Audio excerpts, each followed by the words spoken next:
Deaths after the surge. The Kumbh stampede could have been avoided with better measures. The stampede at the Mahakumbh in Prayagraj, Uttar Pradesh, the third such incident in recent months, confirmed India's dubious distinction of having the most number of deaths during religious gatherings. While the day's development have not yielded conclusive reason for the stampede that happened in the early hours of January 29, initial investigations suggest an uncontrolled surge of devotees at the bathing ghats. The Uttar Pradesh government had estimated that 100 million people would have their holy dips on Mauni Amavasya, an auspicious occasion which fell on January 9.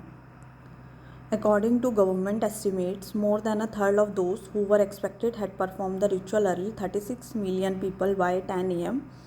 Despite temporary closure of the roads leading to Prayagraj after the stampede, the measure of regulating traffic into the city could have been proactively implemented, ensuring a steady and manageable stream of devotees. As the government was well aware of the surge in numbers, the focus, unsurprisingly, is again on the lack of crowd management and prioritization of VIP visitors over the common man.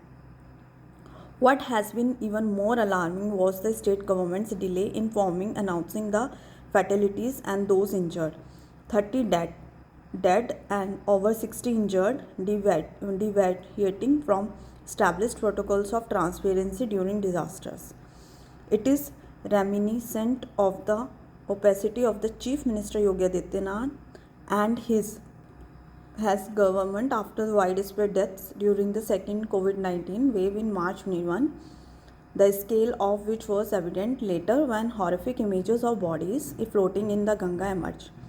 This is the sixth stampede in one of the Kumbh in the past 70 years, an event that takes place every 3 years at one of 4 holy sites for Hindus at Prayagraj, Haridwar, Nasik and Ujjain. While the reasons for each stampede have been different, they still point to either a lack of fire safety, crowd mismanagement and VIPs disruptions, or cracking infrastructure. They also indicate a post facto treatment of the cause and a disregard for holistic planning. The state government has been most innovative in managing the 45-day long Mahakumbh with aerial surveillance and a tracking of mobile movements to monitor people. It is also an unprecedented achievement to even attempt to handle a population, although transitionary, that is twice that of Uttar Pradesh between 13 January and 26 February when the Mahakumbh ends.